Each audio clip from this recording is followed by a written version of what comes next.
आज है 21 जून 2021। आज साल का सबसे बड़ा दिन है और रुक्मणी देवी विद्यापीठ मंडलेला करने जा रही है दूसरा बड़ा धमाका।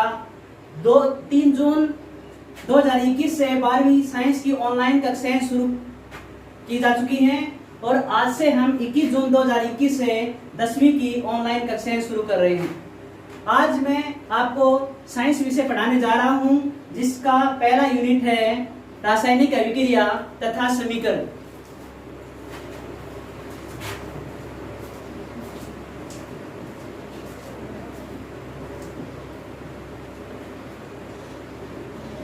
यूनिट 1 है रासायनिक अभिक्रिया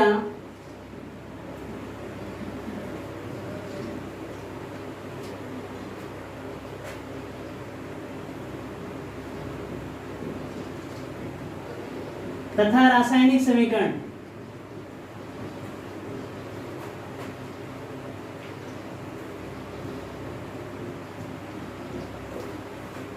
देखो रासायनिक अभिक्रिया क्या होती है। रासायनिक अभिक्रिया के बारे में पढ़ते हैं पहले। रासायनिक अभिक्रिया जब किसी पदार्थ का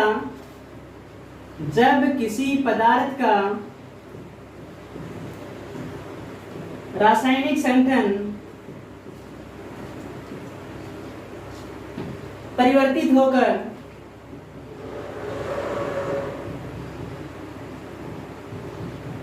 नया पदार्थ बनता है,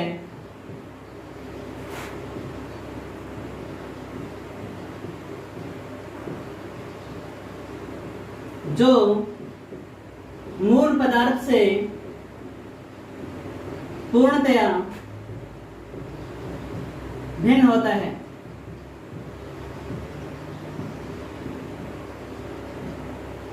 देखो रासायनिक अभिक्रिया किसको कहेंगे कि ऐसी प्रक्रिया, देखो प्रक्रिया शब्द से स्टार्ट कर दूं कि वह प्रक्रिया, जब की जगह मैं जिसमें लिख रहा हूं, थोड़ा सा परिभाषा बढ़िया तरीके से बन जाए कि वह प्रक्रिया जिसमें किसी पदार्थ का रासायनिक संगठन परिवर्तित होकर नया पदार्थ बनता है, जो मूल पदार्थ से पूर्णतया भिन्न होता है। यानी कोई रासायनिक पदार्थ दे दिया अपने को, उसके रासायनिक संगठन में चेंज आए और चेंज आकर के नया पदार्थ बने, किंतु जो नया पदार्थ बन रहा वो पदार्थ पुराने वाले पदार्थ से बिल्कुल भिन्न होना चाहिए। जैसे ये मान लो ये कैल्शियम कार्बोनेट है, चूने का पत्थर है। चूने के पत्थर को हमने गर्म किया, चूने का पत्थर गर्म करने पर बुझे, एक तो CaO यानी बिना बुझे हुए चूने कैल्शियम ऑक्साइड और CO2 में टूट जाता है। अब देखो CO2 और CaO दो पदार्थ बने हैं, इनका CaCO3 की तुलना में क्या है, पूर्णतया भिन्न है। कि वह प्रक्रिया जिसमें किसी पदार्थ का रासायनिक संगठन परिवर्तित होकर नया पदार्थ बनता है, जो मूल पदार्थ से पूर्णतया भिन्न होता है, उस प्रक्रिया को हम क्या कहते हैं, रासायनिक अभिक्रिया। छोटी कक्षाओं में आपने पढ़ा होगा रासायनिक परिवर्तन तथा भौतिक परिवर्तन, वही चीज है। जो रासायनिक परिवर्तन होता है वही क्या होती है, रासायनिक अभिक्रिया होती है। वहां हम भौतिक परिवर्तन और रासायनिक परिवर्तन के बारे में पढ़ते थे। भौतिक परिवर्तन के बारे में क्या कह रहे थे कि जब पदार्थ का भौतिक संगठन यानी भौतिक अवस्था ही परिवर्तित होती है, उसके रासायनिक संगठन में कोई बदलाव नहीं आता है, उसको हम क्या बोल रहे थे, भौतिक परिवर्तन। क्या बोल रहे थे, भौतिक परिवर्तन। और अब देखो रासायनिक परिवर्तन। रासायनिक परिवर्तन एक रासायनिक अभिक्रिया है। जो रासायनिक परिवर्तन पढ़ते थे वही एक रासायनिक अभिक्रिया। अब बस लिखने का तरीका थोड़ा अलग हो जाता है। वहां पर ये लिख देते थे कि वह परिवर्तन जिसमें पदार्थ का रासायनिक संगठन परिवर्तित होकर नया पदार्थ बनता है, जो मूल पदार्थ से पूर्णतया भिन्न होता है, रासायनिक परिवर्तन कहलाता है। और अब रासायनिक अभिक्रिया के बारे में कह रहे हैं, तो अपना जो डेफिनेशन है वो क्या हो जाएगी, अपनी डेफिनेशन ये हो जाएगी कि वह प्रक्रिया जिसमें पदार्थ का रासायनिक संगठन परिवर्तित होकर नया पदार्थ बनता है, जो मूल पदार्थ से पूर्णतया भिन्न होता है, इस प्रक्रिया को हम क्या कहते हैं, रासायनिक अभिक्रिया। अब देखो रासायनिक अभिक्रिया में दो प्रकार के पदार्थ होते हैं। एक तो भाग लेने वाले पदार्थ, कौन से पदार्थ है, भाग लेने वाले पदार्थ, भाग लेने वाले पदार्थ यानी जो पदार्थ रासायनिक अभिक्रिया में भाग लेते हैं, यानी दूसरे शब्दों में हम कहें कि वे पदार्थ जिनका रासायनिक संगठन बदलता है वो कौन से कहलाते हैं?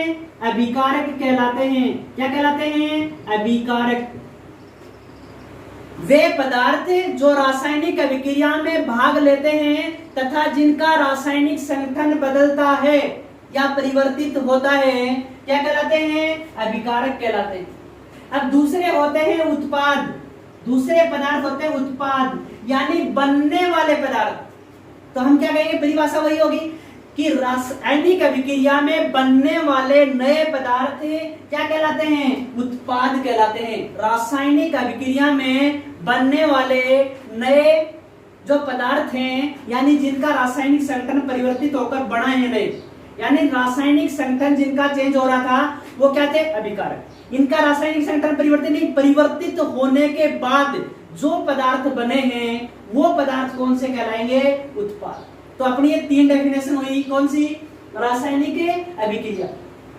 रासायनिक अभिक्रिया की डेफिनेशन वापस देखो कि वह प्रक्रिया जिसमें पदार्थ का रासायनिक संगठन परिवर्तित होकर नया पदार्थ बनता है तथा वो पदार्थ मूल पदार्थ से पूर्णतया क्या होता है? भिन्न होता है। ये रासायनिक अभिक्रिया हो गई।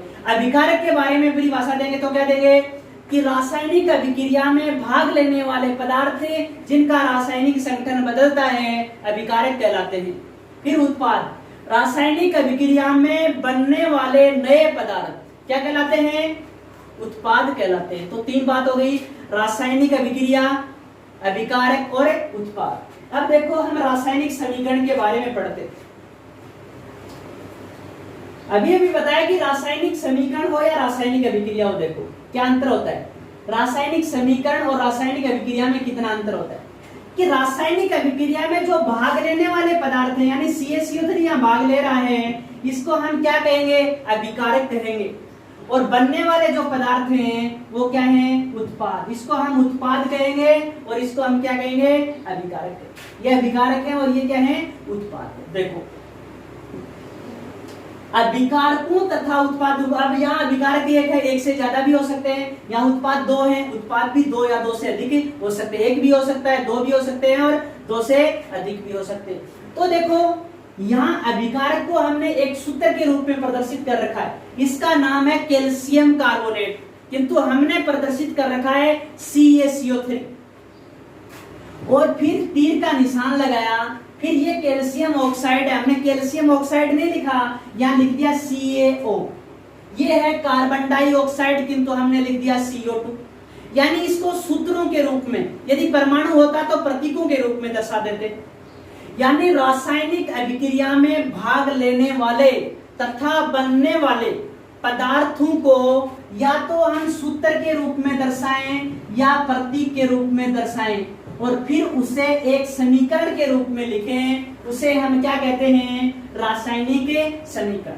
रासायनिक अभिक्रिया में भाग लेने वाले तथा बनने वाले, रासायनिक अभिक्रिया में भाग लेने वाले तथा बनने वाले पदार्थों को सूत्र तथा प्रतीकों के रूप में प्रदर्शित कर एक समीकरण के रूप में लिखा जाता है, उसे हम क्या कहते हैं? रासायनिक समीकरण कहते हैं। ये चार बात हुई क्लियर पड़ी, आगे चलते। अब हम पढ़ेंगे रासायनिक अभिक्रियाओं के प्रकार कि ये रासायनिक अभिक्रियाएं कितने प्रकार की होती हैं। वैसे देखो ये मुख्य रूप से 4 प्रकार की होती है, किंतु अपने जो सारी छोटी मोटी अभिक्रियाओं को मिलाकर के हम 5 या 6 प्रकार की अभिक्रियाएं पढ़ेंगे। पहली जो अभिक्रिया होगी वो संयोजन होगी, दूसरी अभिक्रिया वियोजन पढ़ेंगे, फिर विस्थापन पढ़ेंगे, फिर द्विविस्थापन अभिक्रिया पढ़ेंगे, फिर हम ऑक्सीकरण तथा अपचयन पढ़ेंगे। और कई अभिक्रियाएं ऐसी होंगी जिसमें ऑक्सीकरण तथा अपचयन दोनों साथ साथ होगा, वो रेडॉक्स अभिक्रिया होगी। इसके साथ अपना चैप्टर पूरा होगा। यानी 5-6 प्रकार की अभिक्रिया पढ़ेंगे। फिर 1-2 चीज और हैं, एक तो अभिक्रिया संतुलित करना सिखाएंगे आपको, और एक इसमें अलग टॉपिक और दिया हुआ है पाठ के लास्ट में, विकृत गंधिता। तो इनके बारे में हमें पढ़ेंगे।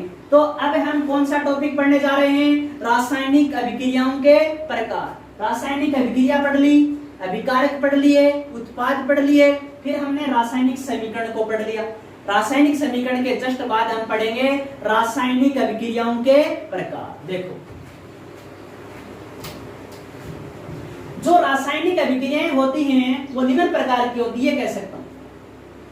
पहली जो रासायनिक अभिक्रिया होती है, रासायनिक अभिक्रियाओं के प्रकार, रासायनिक अभिक्रियाओं के प्रकार, अभिक्रियाओं के प्रकार। रासायनिक अभिक्रियाओं के प्रकारों में देखो, पहली अभिक्रिया है संयोजन अभिक्रिया। संयोजन अभिक्रिया, देखो संयोजन का अर्थ क्या होता है? संयोजन का अर्थ होता है जुड़ना, जुड़ना। इनको हम योगज अभिक्रियाएं में बोलते हैं और इंग्लिश में इसका नाम होता है एडिशन रिएक्शन, यानी ऐड होना, जुड़ना। तो संयोजन अभिक्रियाएं क्या होंगी? जैसा नाम से स्पष्ट है कि वे अभिक्रियाएं जिनमें दो या दो से अधिक पदार्थ आपस में जुड़कर एक नए पदार्थ का निर्माण करते हैं। देखो यहाँ एक बोल रहा हूं या एक से ज्यादा भी हो सकते हैं। तो क्या कहेंगे कि जब दो या दो से अधिक पदार्थ जुड़कर नए पदार्थ का निर्माण करते हैं तो उसे हम कौन सी अभिक्रिया कहेंगे? संयोजन अभिक्रिया। देखो संयोजन का अर्थ होता है जुड़ना। संयोजन का अर्थ क्या होता है? जुड़ना। जब कोई पदार्थ आपस में जुड़ जाए, और एक पदार्थ तो जुड़ेगा कहां? दो पदार्थ आकर के आपस में जुड़ेंगे। कम से कम जुड़ने के लिए कितने पदार्थ होने चाहिए? दो। तो हम क्या कहेंगे कि जब दो या दो से अधिक पदार्थ आपस में जुड़कर नया पदार्थ बनाते हैं तो वह प्रक्रिया क्या कहलाती है? संयोजन अभिक्रिया कहलाती है। देखो अब हम संयोजन अभिक्रियाओं के उदाहरण पढ़ेंगे।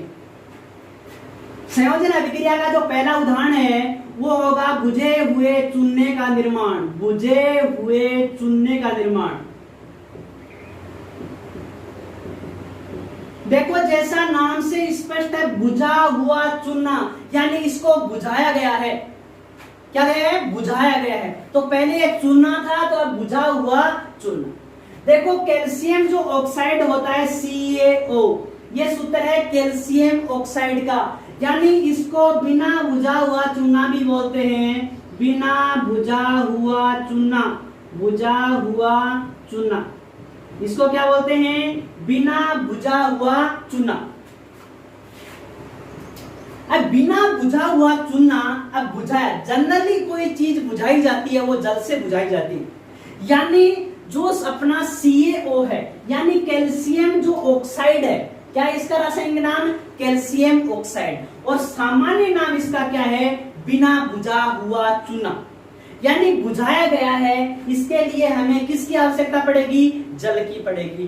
तो मैं प्लस में क्या कर देता हूं? जल कर देता हूं, क्योंकि इसको बुझाया किसके द्वारा जाएगा? जल के द्वारा। तो CaO प्लस H। अब देखो अब क्या होगा कि यहां से 2H और एक O और यहां से एक O, यानी 2OH हो गए अपने पास। 2OH हो गए। क्या हो गए अपने पास? 2OH। एक Ca हो गया। Ca पर आवेश प्लस के 2 होते हैं और OH पर माइनस का 1 होता है।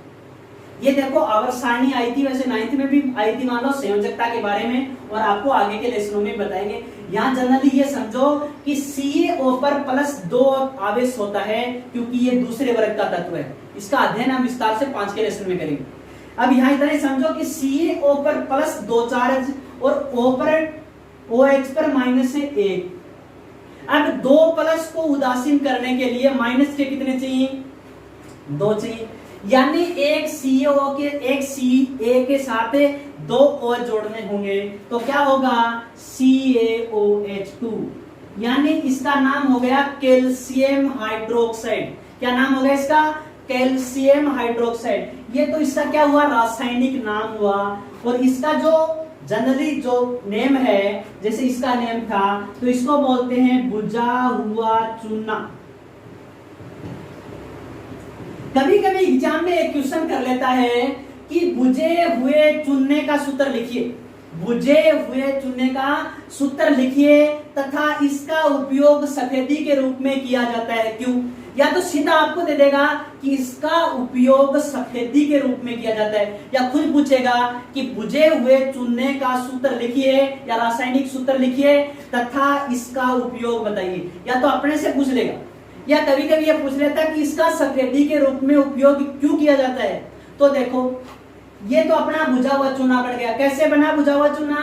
कि कैल्शियम ऑक्साइड के अंदर हमने पानी डाला। जैसे आपने घरों में देखा होगा कढ़ी करते टाइम पे कढ़ी के अंदर पानी डालते हैं तो भाप सी निकलती, वही प्रोसीजर ये का ये है, सेम का सेम प्रोसीजर वही है कि एक पात्र के अंदर हमने क्या डाला, CO डाला, यानी बिना बुझा हुआ चूना डाला, कली डाली हमने, बिना बुझे हुए चूने के ऊपर हमने पानी डाला, पानी डाला तो उससे भाप निकली और वो क्या होगा, बुझना शुरू हो गया, फिर वो बुझा हुआ चूना कहलाएगा, जिसका इसको चूने का पानी भी बोलते हैं, क्योंकि बुझ गया तो उसके अंदर क्या पानी घुला हुआ मिलेगा, तो वो कड़ी बनने की क्या लिक्विड अवस्था में, तो उसको बोलेंगे हमें चूने का पानी। देखो कंफ्यूज मत होना, चूने का पानी और बुझे हुए चूने का सूत्र सेम होता है।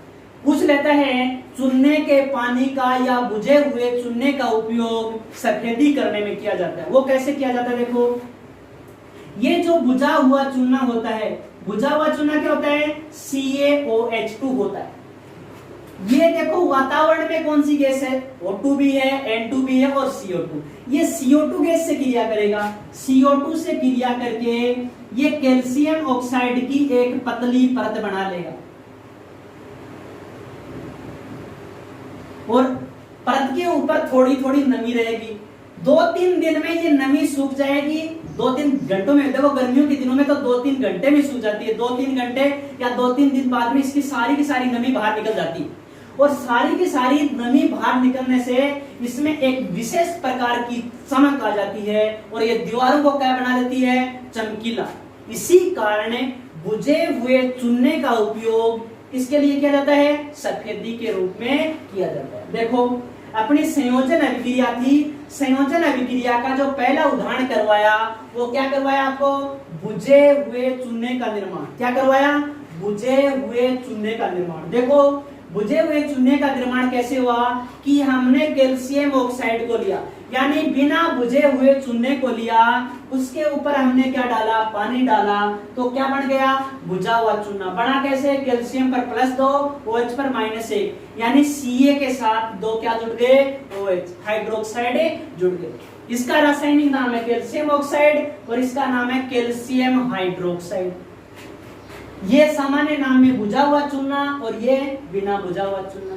एक क्वेश्चन और करता है कि बुझे हुए चूने का उपयोग सफेदी में किया जाता है क्यों, या चूने के पानी का उपयोग सफेदी के रूप में किया जाता है क्यों।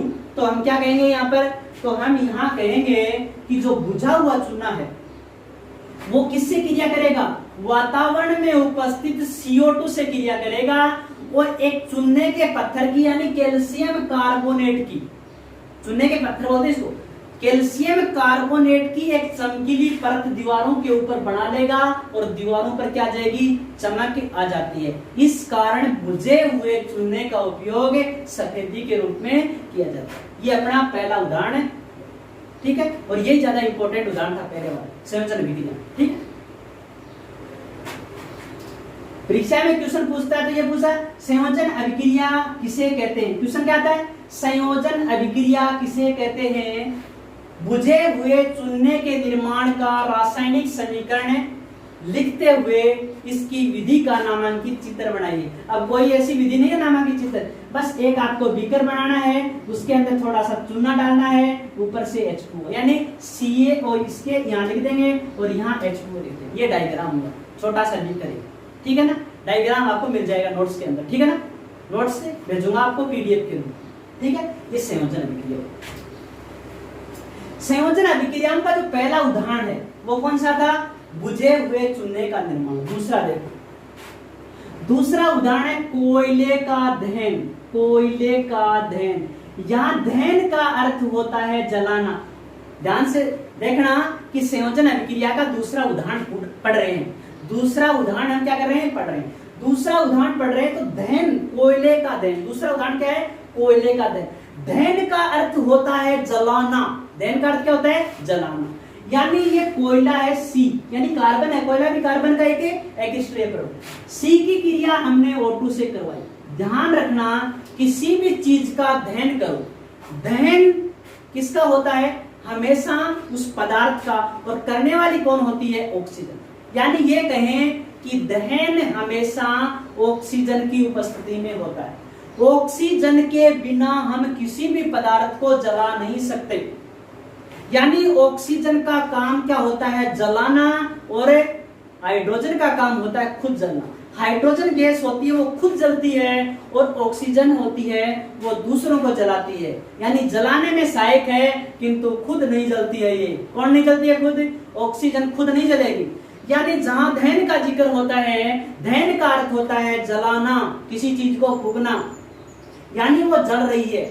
और देखो कार्बन जब जलता है तो CO2 ही बनती है, किंतु ध्यान रहे कि कोई कार्बनिक यौगिक जल रहा है, यानी कार्बन के साथ साथ अन्य चीज और है उसमें, तो CO2 और H2O पानी भी बाहर निकलेगा वहां पर, ठीक है ना। तो देखो कि कोयले का दहन करते हैं, सी की क्रिया हम O2 से, इसको कोक भी बोलते हैं, क्या बोलते हैं, कोक। तो क्या बनती है, CO2 बन जाती है, सिंपल अभिक्रिया, कोई बात। यदि यहाँ कार्बनिक यौगिक होता आएगा, जस्ट आगे कार्बनिक यौगिक होगा, जैसे मेथेन को जलाएं तो यहाँ CO2 नहीं बनेगी, CO2 और H2O दोनों बनेंगे, CO2 के साथ साथ H2O भी बनेगा। यानी कार्बन को जलाने पर ओनली CO2 और कार्बनिक यौगिक को जलाने पर CO2 तथा H2O दोनों बनते। ये संयोजन अभिक्रिया का अपना दूसरा उदाहरण। तीसरा उदाहरण देखो संयोजन का, जल का निर्माण। तीसरा जो संयोजन अभिक्रिया है वो उसका उदाहरण है जल का निर्माण।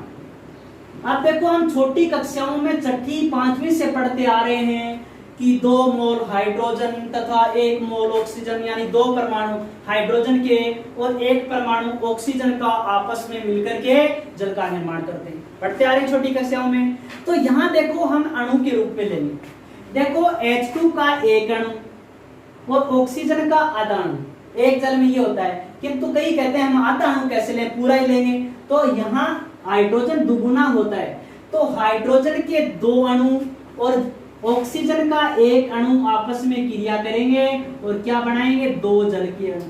अब आप ही अनुमान लगा लो कि हाइड्रोजन के 2 अणु और यानी 2 मोल मान लो, क्योंकि केमिस्ट्री की जो गिनती होती है वो मोल में होती है, कि हाइड्रोजन के 2 मोल आ रहे हैं और ऑक्सीजन का 1 मोल आ रहा है, तो जल के कितने मोल बन रहे हैं, 2 मोल बन रहे हैं।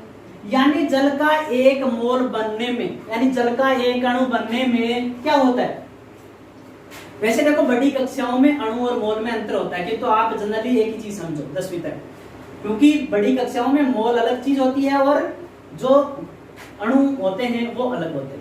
यहाँ आप मोल मानो चाहे अणु मानो, यहाँ 10वीं तक कोई गलती होने वाली नहीं। यहाँ अणु शब्द लेते हैं कि इसके 2 अणु और इसका कितना, 1 अणु, तो जल के कितने अणु बन रहे हैं, 2। यानी जल का 1 अणु बनाने में हाइड्रोजन के कितने अणु चाहिए, 1, और ऑक्सीजन का कितना चाहिए, आधा। क्योंकि ऑक्सीजन का आधा और इसका 1 होगा तो जल के कितने अणु बन जाएंगे, 1 बन जाएगा, 1 जल बन जाएगा। और अब 2 ले लिए, इसका 1 पूरा ले लिया तो कितने बन जाएंगे, 2। तीसरी ये हुआ जल का निर्माण। संयोजन अभिक्रियाएं 3 उदाहरण पढ़े।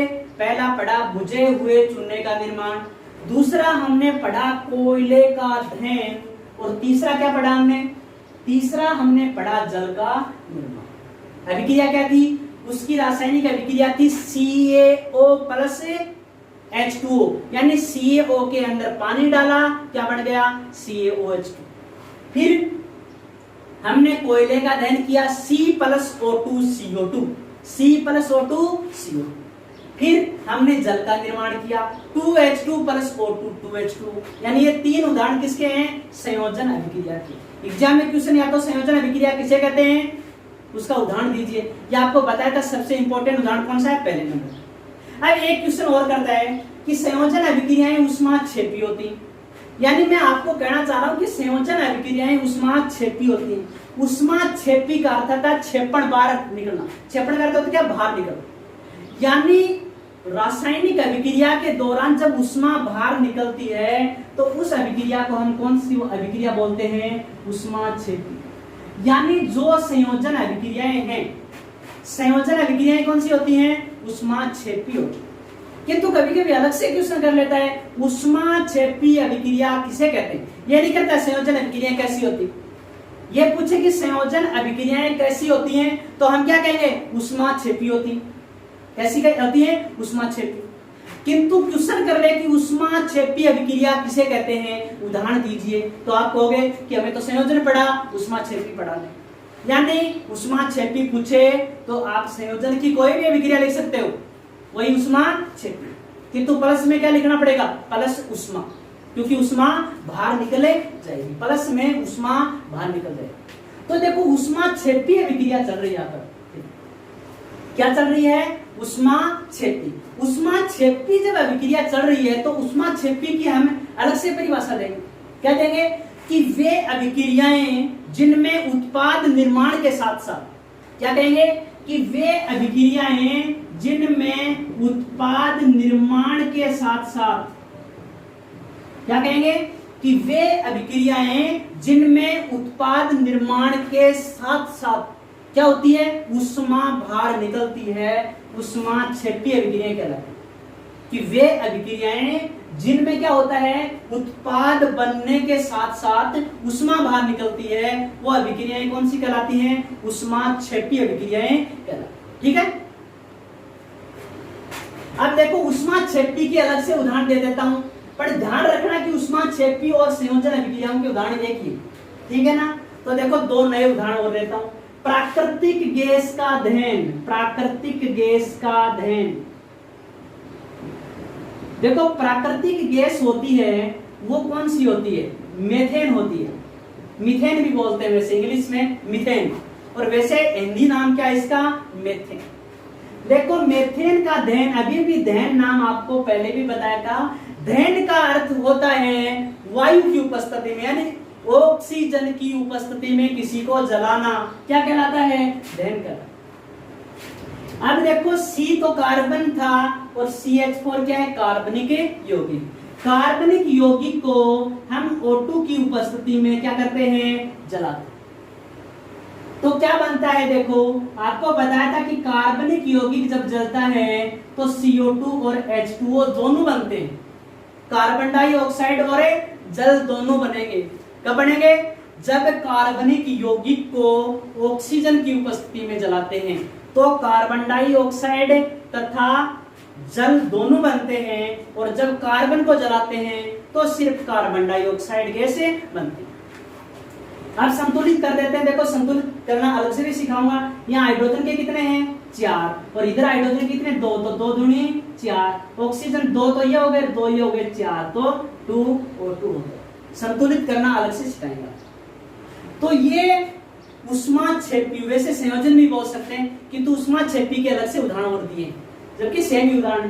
किंतु अब ध्यान रहे ऊष्माक्षेपी का जब उदाहरण देते हो तो प्लस में ऊष्मा जरूर लिखना। यदि आप प्लस में ऊष्मा नहीं लिखोगे, या आधा जो सह है षटकोण वाला हुआ है, तो आधा सह जरूर लिखने, उससे मां ये सह कई पूरा यूज कर लेते, गलत हो जाता है।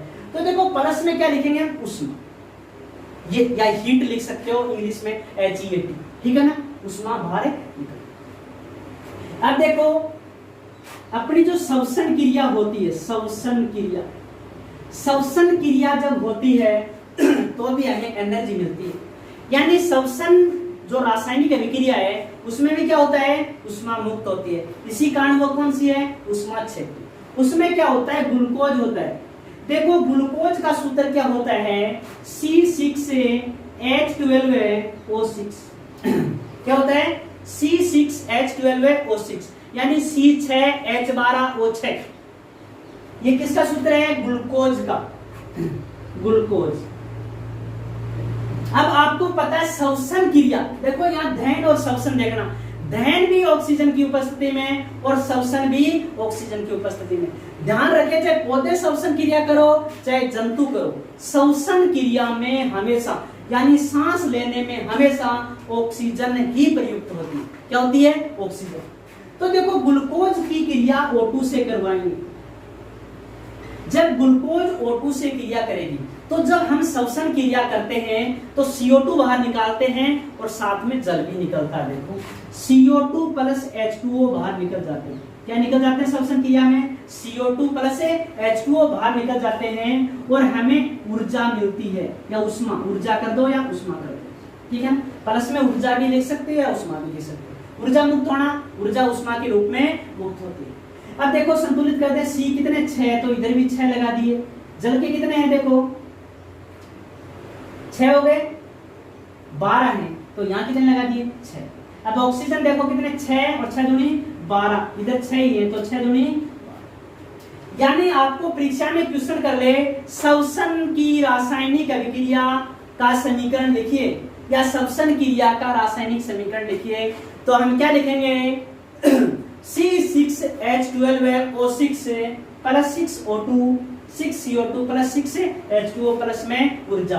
वैसे ये ऊर्जा याद नहीं रखनी है, वैसे 686 किलो कैलोरी होती है। कितनी होती है? 686।